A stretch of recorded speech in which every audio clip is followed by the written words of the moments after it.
Okay, folks, it's been a long and tedious morning, but I think I've got some good results and I'm excited to share them with you. Let me tell you what I did. I did a titration very similar to the one we did in our laboratory, but this one was more controlled. And let me tell you what I did. I first of all took a hydrochloric acid solution. This was a 1 molar hydrochloric acid solution. I started with 1 liter of that 1 molar hydrochloric acid solution. And I titrated it with a base from the burette. So the base was a 1 molar sodium hydroxide solution, and I carefully determined the pH using a pH sensor connected to a LabQuest. So this is the pH sensor that I used, and what I did was, first of all, determine the original pH of the hydrochloric acid, and I'll give you that data in just a minute. But I took the original data, and then what I did was slowly I opened up the stopcock and I released 1 milliliter of sodium hydroxide into the flask, Erlenmeyer flask, and then closed it back up again, determined the pH, recorded that value, and then did that again many times until I created a titration curve. And I want to discuss that titration curve with you. That's really the basis of this lesson. So let's talk about a little bit about what's happening in this titration. So remember again that what I did was I titrated a strong acid with a strong base. Now, at the very beginning, I took the pH, as I've told you, I took the pH and I determined that the pH was 0. Now that makes sense. That makes sense because of the fact that, remember, that I started out with a 1 molar solution, and we now know that pH is equal to minus the logarithm to the base 10 of the hydrogen ion concentration, So, if that's true, and I know the hydrogen ion concentration for HCl is 1 molar, then I also know that the hydrogen ion concentration is 1 molar as well. So if I say that's equal to minus the log of 1, well, what's the log of 1? It's 0, and minus 0 is just 0, so the pH is 0. So that makes sense in terms of what I see for that original pH. The pH was 0. And then what I did was, again, opened up the stopcock and allowed 1 milliliter to enter, and little by little, as I allow that process to proceed, I saw that the pH was increasing slightly. Now I've graphed pH. This is what on a titration curve, you're going to place pH on the left side, and on the bottom, the volume of the titrant that you add. In this case, it's sodium hydroxide. It doesn't have to be a base, but in this case, it is a base. I'm titrating with a base. Okay? So as I'm adding more and more sodium hydroxide, notice that the pH is rising. Why is that happening? Why is it happening? Well, it's happening because, and by the way, it appears that that the hydrogen ion concentration is not reducing very fast, but remember, from going from 0 to 1, or from 1 to 2, every time I go 1 increment on the pH scale, the hydrogen ion concentration, or the available hydrogen ion concentration, is decreasing by a factor of 10. So from 0 to 1, and going from 0 to 1, say to this point right here, the hydrogen ion concentration decreased by a factor of 10. And from going from 1 to 2, it decreased a factor of another 10. So from 0 to 2, it decreased by a factor of 100. So what's happening? What's happening is that as I release the sodium hydroxide into the solution, the hydrochloric acid, remember, was dissociated completely, so 100%. So hydrochloric acid in the beaker, or the flask, dissociated completely. As I drop sodium hydroxide, which is also a strong base, it was also dissociating completely to give me hydroxide ions. Remember, hydrochloric acid is an Arrhenius acid because it is producing hydrogen ions. Sodium hydroxide, an Arrhenius base, because it's producing hydroxide ions. But look what's happening. Hydrogen from the hydrochloric acid dissociation and hydroxide from the sodium hydroxide solution are coming together to form water, a neutral solution. So what's happening as I move from left to right, I'm adding more and more sodium hydroxide, and the hydroxide ions are kind of vacuuming up. They're sopping up those hydrogen ions and causing the pH then to rise First a little, but then as we get closer and closer and closer to a certain point, the hydrogen ion concentration begins to decrease dramatically. So I go at this part, in this portion of the graph, the hydrogen ion concentration is decreasing very, very quickly. Now, what's happening as I approach this part of the graph is that the number of hydrogen ions is decreasing because hydroxide is sopping up, is forming water in the reaction that I just showed you. Now, what's happening here?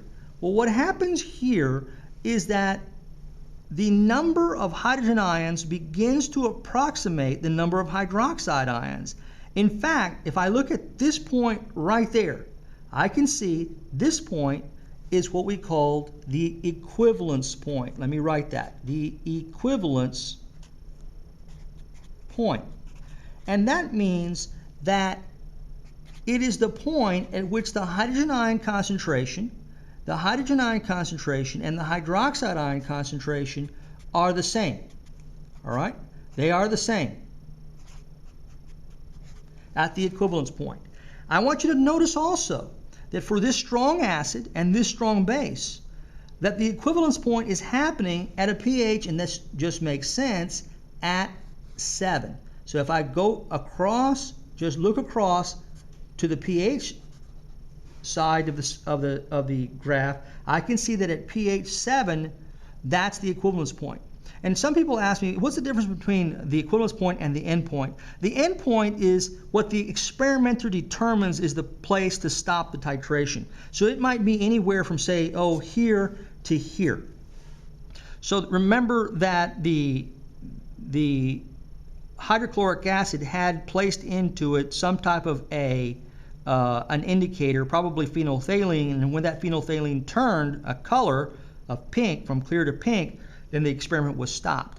So the experimenter then has some leeway, somewhere between here and here, they're going to say, okay, that's enough, stop. We call that the end point, wherever the experimenter stopped. And let me write that down as well. That's the end point. That's where the experimenter stopped. The equivalence point is the exact point at which hydrogen ions and hydroxide ions exactly were equal. Now, also, while I'm talking about the indicator, remember that all through this region, from here to here, the indicator remained clear. So the indicator was clear here, but once I reached that equivalence point, the hydrogen ion concentration began to overwhelm the hydrogen ion concentration.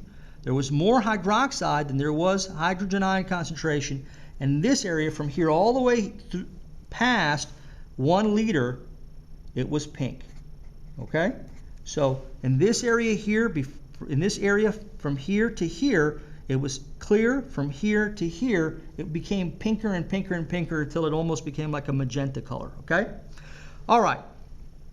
Now, what I also want to talk to you a little bit about is the fact that as I get past this equivalence point, the hydroxide ion concentration, the more sodium hydroxide that I add, I'm just increasing the amount.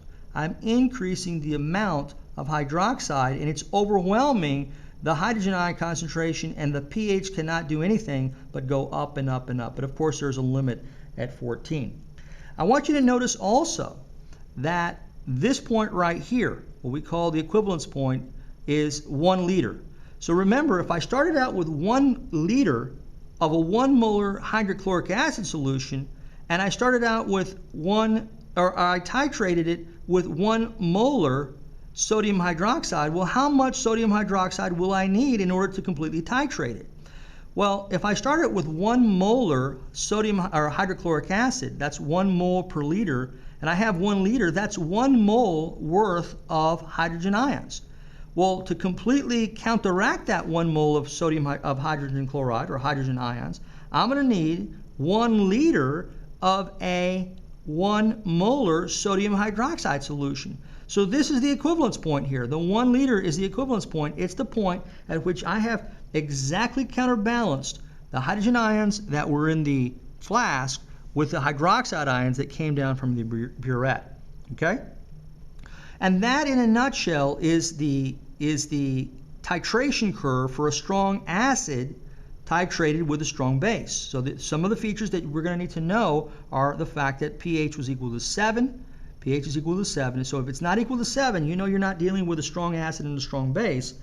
And that the equivalence point came at the point at which hydrogen ions and hydroxide ions exactly equaled. Well, let's talk a little bit about what we might see on test questions. If I were to ask you, is this a titration of a strong acid and a strong base? Well, you see here, first of all, that the initial concentration is not 0, it's 1, but that's okay. It doesn't have to be 0, it's low. We know that because we would have in this container here, in the flask, we would have a low pH because that's an acid, and then slowly the pH would rise, and then at some point, the equivalence point, the pH would be 7, and in fact it is 7. It's right between 6 and 8, so it is 7. So this appears to be a graph then of a strong acid being titrated with a strong base. Okay, these are exactly the features that we would see for a strong acid being titrated with a strong base. But what about something like this? What if I had a diagram that looked like this? In this case, we start at a pH of 14 and go down from there. Now notice that the equivalence point also happens at a pH of 7. The equivalence point is at a pH of 7, but nonetheless, we see the general features of a strong acid, strong base titration, but this time it's a strong base. So I'm adding acid. I'm adding acid. As I am adding acid, the pH is going down. The pH is going down. Okay?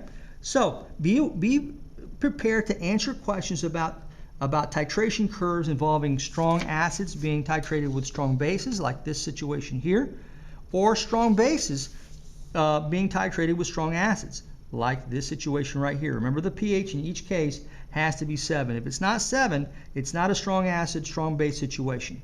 All right, I'll see you on the next video podcast. Thank you.